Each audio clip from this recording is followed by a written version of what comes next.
بسم اللہ الرحمن الرحیم۔ السلام علیکم ورحمۃ اللہ وبرکاتہ۔ مجلس اتحاد المسلمین صدور معتمدین، اراکین مجلس اتحاد المسلمین، محبان مجلس اتحاد المسلمین، اراکین اسمبلی و اراکین بلدیہ مجلس اتحاد المسلمین، معزز حاضرین اکرام، بزرگان ملت، میرے نوجوان ساتھیوں، عزیزان ملت، میں سب سے پہلے آپ تمام کو احیاء مجلس اتحاد المسلمین کے 55 سال کی تکمیل پر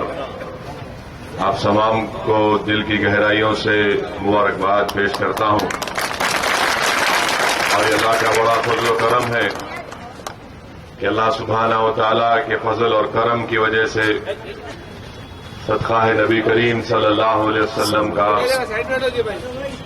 دعائیں ہیں، اس میں اولیاء اللہ کی اور اہل دل کی، اور اس میں کئی لاکھوں کی تعداد میں ان بے نام لوگوں کی محنت اور جستجو ہے، ان کا خون اور پسینہ اس میں شامل ہے۔ اگر اس جماعت نے آج اپنے 55 سال کو تکمیل کیا تو یقیناً اس جماعت کے اس 55 سالہ سفر میں ایسے لاکھوں کی تعداد میں ان لوگوں کے آنسو ہیں جنہوں نے رات کے اندھیرے میں اٹھ کر اللہ کی بارگاہ میں گڑ گڑا کر اس جماعت کی ترقی کے لیے دعائیں کی۔ میں ان تمام کا شکر گزار ہوں، اور میرے پاس الفاظ نہیں ہے کہ میں ان کا شکریہ بھی ادا کر سکوں، کیونکہ عزیزان ملت اسلامیہ، اگر فخر ملت علیہ الرحمہ کے ساتھ وہ تمام جیال مجلسی اراکین ان کی زیر قیادت اگر محنت اور جستجو نہیں کرتے تو آج ہم یہاں تک نہیں پہنچ سکتے تھے۔ اگر ان جیال مجلس کے اراکین فخر ملت علیہ الرحمہ کے ساتھ جیل کی صحبتوں کو برداشت نہیں کرتے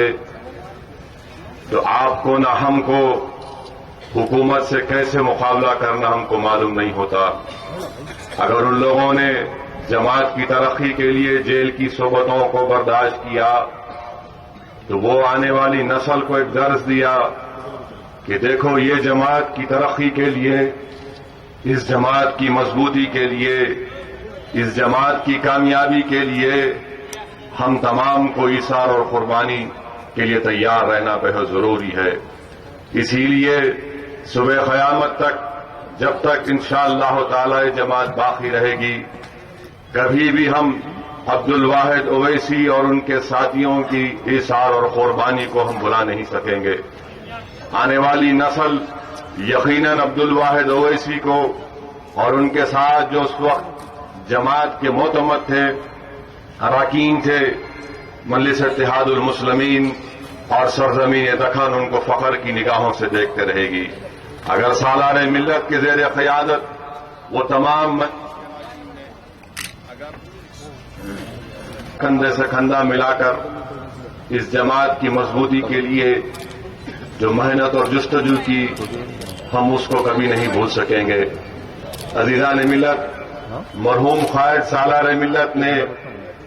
اپنی زندگی میں کئی مرتبہ جیل کی صحبتوں کا شکار ہوئے، جیل کو گئے، شہر بدر کیا گیا، ان پر حملے کیے گئے، ان کے کردار پر حملے کیے گئے، اور تاریخ نے ایسا وقت بھی دیکھا کہ مرحوم قائد کو اپنی سچائی ثابت کرنے کے لیے مکہ مسجد کے اس مقدس جگہ پر قرآن اپنے سر پر اٹھانا پڑا۔ یہ تمام مصائب اور مشکلات، یہ آزمائشی دور سے سب کو گزرنا پڑا، اور عزیزان ملت، ان عظیم المرتبت قائدین نے ہم کو اپنی زندگی سے ایک درس دیا، ہم کو ایک مشعل راہ بتائی، وہ یہ کہ دیکھو، اس راہ میں ہم کو ہمیشہ ایثار اور قربانی کے لیے تیار رہنا پڑے گا۔ ہم کو اس راہ میں ہمیشہ ہم پر الزام لگائے جائیں گے، وہ جھوٹے الزام ہی رہیں گے، مگر ہم کو ان الزاموں کا مقابلہ کرنا پڑے گا۔ آج اگر مرحوم قائد سالار ملت اپنی سیاسی بصیرت اور اپنے تمام محنت اور جستجو کے ذریعے یہ اگر آج ہم کامیابیاں حاصل کی تو مرحوم قائد کی محنت اور جستجو، اور اس کا کریڈٹ جاتا ہے ان لوگوں کو جنہوں نے مرحوم قائد سالار ملت کے ساتھ لاکھوں میل کا سفر اس گاڑی میں کیا،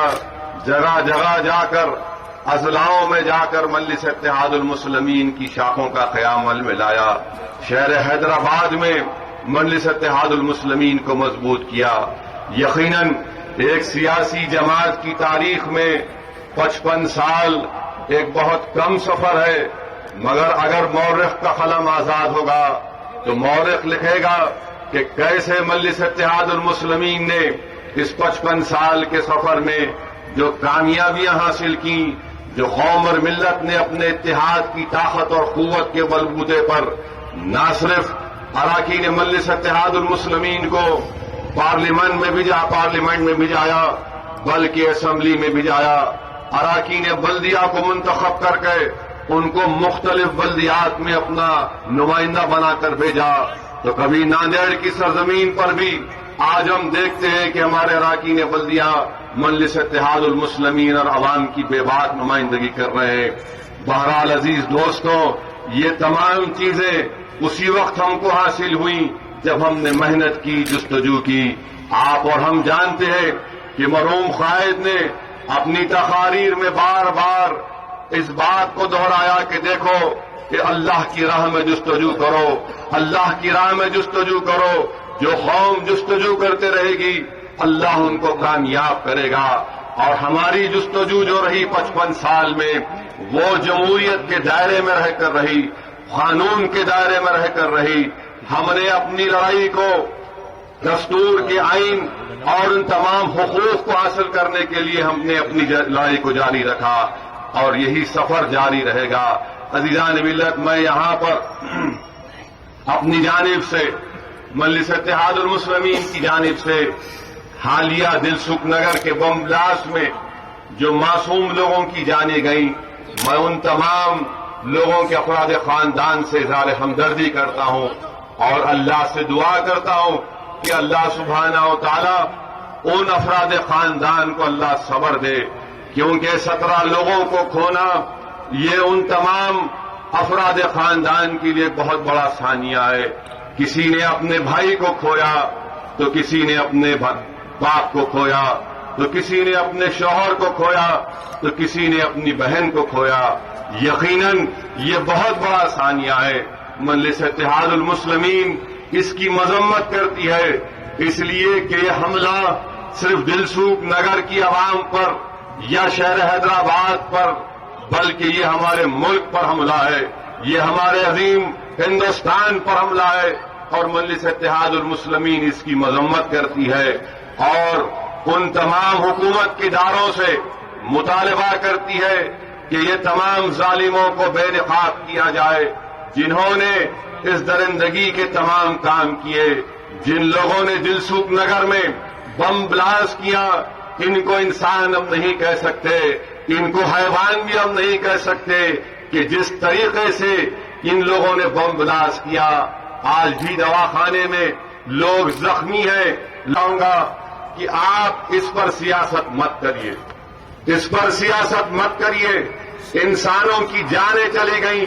لوگ زخمی ہوئے ہیں، خدا کے لیے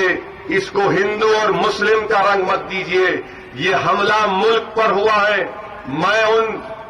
عہدیداروں سے کہنا چاہ رہا ہوں جو فرقہ پرستی کی عینک پہن کر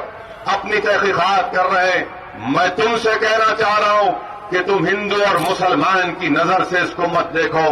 تم تحقیقات غیر جانبدار اور پروفیشنل طریقے سے کرو، اور تمہاری تحقیقات تم کو کہاں تک لے کر جاتی ہے، پھر اس کے بعد آپ بتاؤ عوام کو اور ان لوگوں کو گرفتار کرو۔ مجھے افسوس ہوتا ہے کہ فرقہ پرست عہدیدار جو انویسٹیگیٹنگ ایجنسیز میں ہیں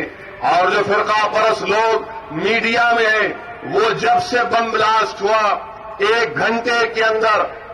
اپنی سوئی پلٹا دی، شک کی سوئی پلٹا دی کس کی طرف، کہ مسلمانوں نے کیا ہوگا، فلاں نے کیا ہوگا۔ میں ان لوگوں سے ایک ہی سوال کرنا چاہتا ہوں، اگر آپ کے پاس اتنی معلومات تھی کہ 1 گھنٹے کے بعد آپ نے کہا کہ بریکنگ سٹوری کسی اخبار نے لکھ دیا، تو پھر کیا تم سانپ سوکھ گئے تھے کہ بم بلاسٹ سے پہلے آپ نے کیوں نہیں لکھا؟ بم بلاسٹ سے پہلے آپ نے تمام چیزیں کیوں نہیں بتائیں کہ فلاں شخص آیا تھا، فلاں شخص وہاں پر دکھائی دیا؟ ارے میرے بھائی، اگر تمہارے پاس اتنی اطلاعات تھی تو پھر تم نے اس کو پورے ملک کے سامنے کیوں نہیں رکھا؟ کیا تم نے ملک کا نقصان نہیں کیا؟ کیا تم ذمہ دار نہیں ہو کہ اتنی معلومات تم نے اپنے پاس رکھی اور ملک کے سامنے اس کو نہیں رکھا؟ اگر تمہارے پاس پہلے سے ہی معلومات تھی تو تمہارے کام یہ تھا کہ تم ملک کے سامنے اس کو رکھتے، مگر بم بلاسٹ ہونے کے بعد ان پر الزام لگانا اور پھر وہی تحقیقات کا طریقہ جو مکہ مسجد کے بم بلاسٹ کیا گیا تھا، انہی بچوں کو بلا کر تفتیش کرنا جن کے تعلق سے اس ریاستی حکومت نے اکبر الدین اویسی اور اراکین اسمبلی کی نمائندگی پر معافی چاہی، حکومت کی طرف سے ان کو کیریکٹر کا اچھے کردار کا سرٹیفکیٹ دیا گیا، حکومت کی طرف سے ان کو پیسے دیے گئے، انہی کو بلا کر تفتیش کرنا یہ صحیح انویسٹیگیشن نہیں ہے، یہ صحیح انویسٹیگیشن نہیں ہے۔